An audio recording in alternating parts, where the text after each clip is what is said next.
Okay, I've realized after I wrote the script of this video that there's not even an introduction to what I'm doing here, so I'm gonna be talking about how people judge anime and their perception about judging anime, I guess. So I guess enjoy this video. There's a lot of people that can judge a whole show by its beginning or end without even caring about the show itself. For example, when I watched Erased, I thought that it was actually an amazing anime until obviously the last 3 episodes, and I thought it's a very bad ending.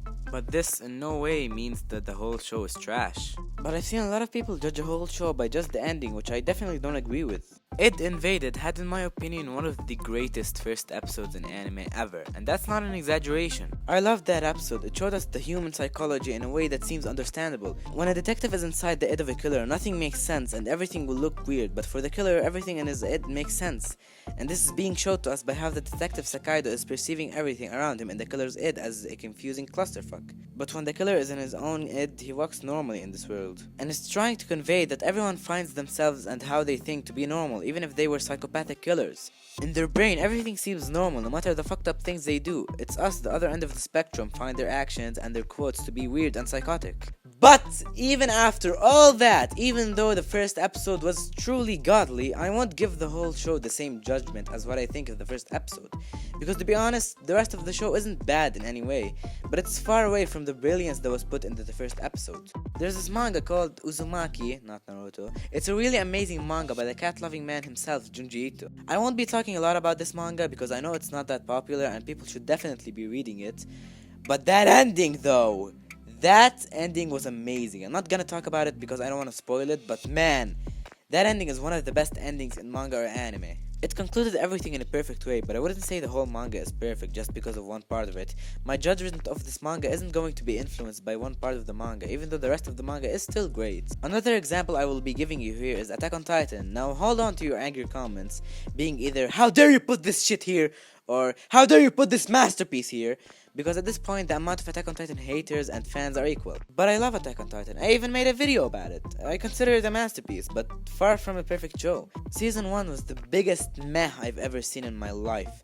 I didn't even include it in my Attack on Titan video. I even dropped it at episode 19 and picked it back up like 5 months later. But the second season was good, to be honest. The second season was like a 9 out of 10 in my eyes, and the last season was amazing. It was a masterpiece, and so is this current season. And I love the characters a lot, so I think it's a masterpiece, but it's not perfect. You may be thinking right now, then what's the difference between masterpiece and perfection? And in my opinion, if you consider an anime a masterpiece, it doesn't only come from how good the anime is, it also comes from your subjective taste and opinion, while perfection is an objective matter. If I have to see if an anime is perfect, I have to rewatch it over and over and over again and analyze every single detail and aspect of it, and at the end decide if it's a perfect show.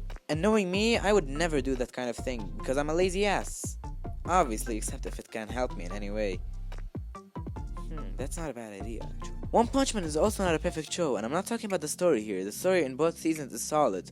But when talking about anime, you have to consider animation, and a perfect show must have consistently perfect animation. Which, even though One Punch Man Season 2 had good animation, but is nothing next to the animation of Madhouse in Season 1. The final anime I'm going to talk about in this video is gonna be Code Geass. Let's all admit, the main reason for all the love towards Code Geass is that ending. That's not arguable.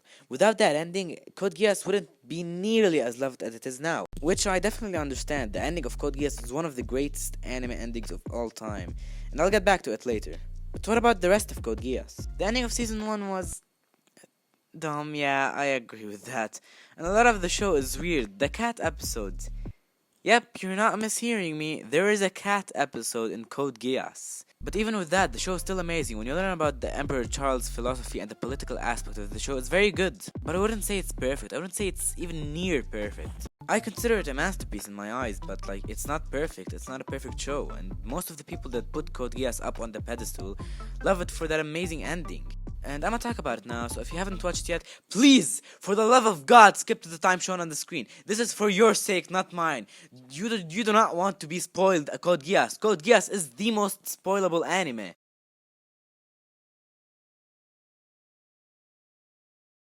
Okay, so the ending of Code Geass, or the war arc, or the end plan was truly amazing, to be honest. The definition of Code Geass Season 2 was just basically No, don't